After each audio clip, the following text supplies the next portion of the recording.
분양가 상한제로 공포에 떨 수 있는 대상들이 있는데, 안녕하세요, 부동산 쿨TV의 이걸록입니다. 오늘의 주제는 저번 주에도 이슈가 됐고 이번 주에도 이슈가 되고 다음 주에도 이슈가 될 예정인 분양가 상한제, 앞으로 부동산에 미치는 영향은 무엇일까에 대해서 한번 알아보고자 합니다. 분양가 상한제란 한마디로 부동산 시장의 가격이 기고만장하니 어라 안되겠네, 정부에서 너의 가격들을 내가 정해줄게 라고 하는 게 분양가 상한제의 핵심입니다. 기존에는 공공택지에 대해서 적용을 했다고 하지만 이번에는 민간택지에 대해서도 모두 적용할 수 있는 대상을 물색해 보겠다고 하니 사람들은 묻습니다. 아니 이거 그러면 국가적 월권 아니야? 너무 사유재산권을 침범하는 거 아니야? 라고 얘기를 하는데 국가적 월권은 아닙니다. 왜냐하면 이게 가능한 이유는 주택법 제57조에 따라서 공공택지는 당연히 분양가 상한제를 적용을 하는 거고, 그 외에 민간택지에도 분양가 상한제를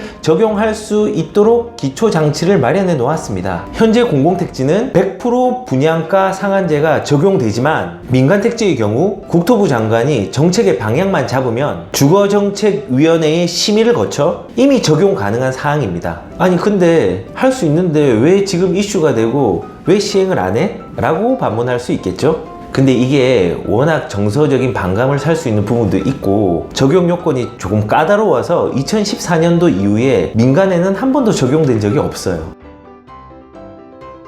이유는 너무 간단합니다. 서울이 뜨거워서 그렇습니다. 모든 지역이 그렇진 않지만 그게 더 확산될 우려가 훨씬 높다고 정부는 판단을 한 거죠. 올해 재산세 부과 기준일인 6월 1일을 시작으로 가격이 움직이기 시작했고, 더 정확하게 말하면 6월 6일 현충일 휴일을 이용하여 투자 매수자들이 움직이기 시작하더니 대표적인 재건축 단지인 음마아파트라든지 잠실주공 5단지도 거래 가격이 정고점을 넘어서 버렸습니다. 정부 입장에서는 내가 부동산의 불씨를 8.2 대책하고 9.13 대책으로 완전히 묶어놨는데 이제 보니 요리조리 규제를 피해서 재건축 단지 중에서 일반 분양으로 제대로 와서 가격이 올라갈 수 있는 단지들이 아직도 있네? 라고 발견하게 된 거죠. 그러면 이게 가격을 움직이는 거니까 다시 잡아야지. 강남권 재건축도 분양권 상한제를 통해서 제어를 하자는 것이 정부의 아이디어 중에 하나입니다. 왜냐하면 관리처분이라는 정비사업의 절차가 있습니다. 이 관리처분은 제 용어로 표현하면 분양처분이라고 합니다. 그냥 분양가의 가격들을 결정하는 절차인데요. 지금 현행법상 관리처분을 받은 단지에 대해서는 분양가 상한제에 대한 가격 제한 적용을 받지 않습니다. 그런데 정부는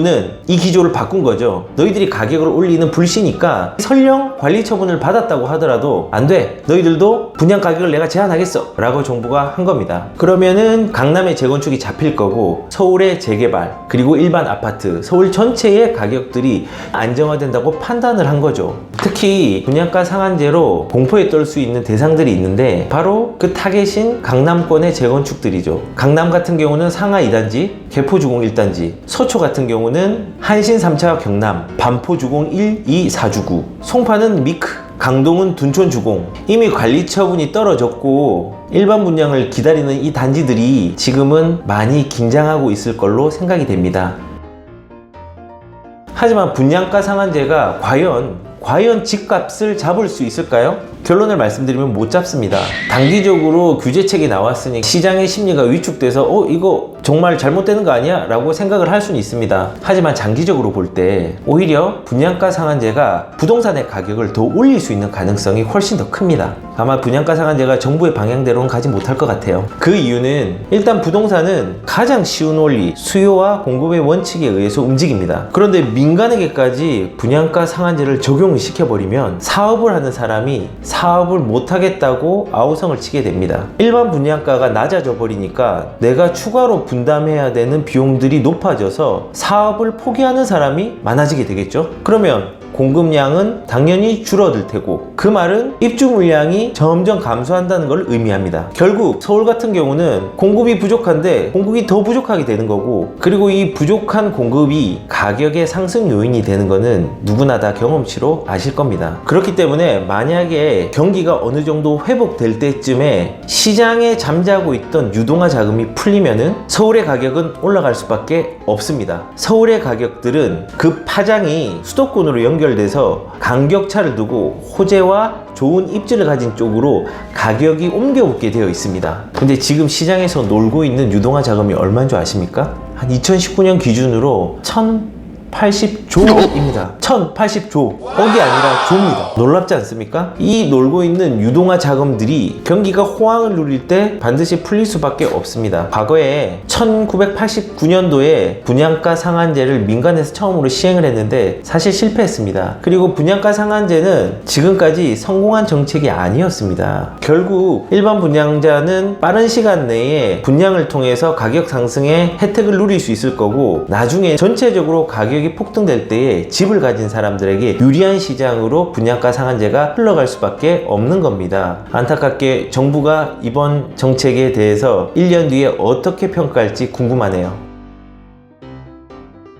그럼 왜 정부가 분양가 상한제를 고집할까요? 명분으로 본다면 정부에서 규제 카드를 쓸 수 있는 게 이제 많이 없어요. 물론 예전에 노무현 정부 시절에 종부세처럼 새로운 법안들을 만들어서 규제로 새롭게 제시해 줄 수는 있겠죠. 그런데 지금 8.2 대책, 9.13 대책으로 세금과 대출로 웬만하게 할 수 있는 규제는 대부분 다 내놓았고, 더 특별한 것을 낼 수 없는 상황이기 때문에 분양가 상한제를 민간에 적용하자고 가지고 나온 겁니다. 그리고 집권 야당의 입장에서 그 이유를 살펴보면은 내년 4월에 총선을 염두하고 내놓은 정책 카드일 수 있습니다. 현 정부는 규제로 부동산 가격을 안정화시켰다라는 액션이 필요한데, 분양가 상한제는 단기적으로 그 효과를 볼 수가 있습니다. 아마도 주택법 시행령이 입법 예고가 되고 11월 정도 시행이 된다고 하면은 그 효과를 총선까지 가져갈 수 있겠죠.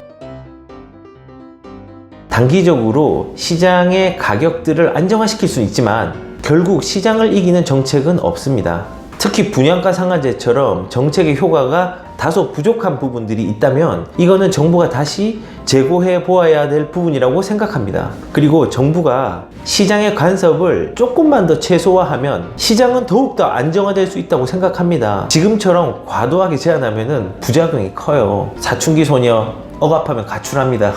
지금 부동산 시장은 소녀의 질풍노도의 시기와 너무 비슷한 상황인데, 정부가 시장의 수요와 공급이 자연스럽게 흘러갈 수 있는 시스템을 마련할 수 있도록 조금만 더 규제에 대한 부분들을 한 번 더 생각하고 내주셨으면 좋겠습니다. 우리는 반드시 부동산 정책 방향을 확인하고 미래를 전망해야 된다. 아니 말이 헛나왔어요. 우리는 반드시 부동산 정책의 부작용을 확인하고 미래를 전망하여야 한다. 시청해주셔서 감사합니다. 콜TV는 혼자서 소가리를 하는 부동산 문제를 공감하고 풀어드립니다. 콜TV네이버.com 감사합니다.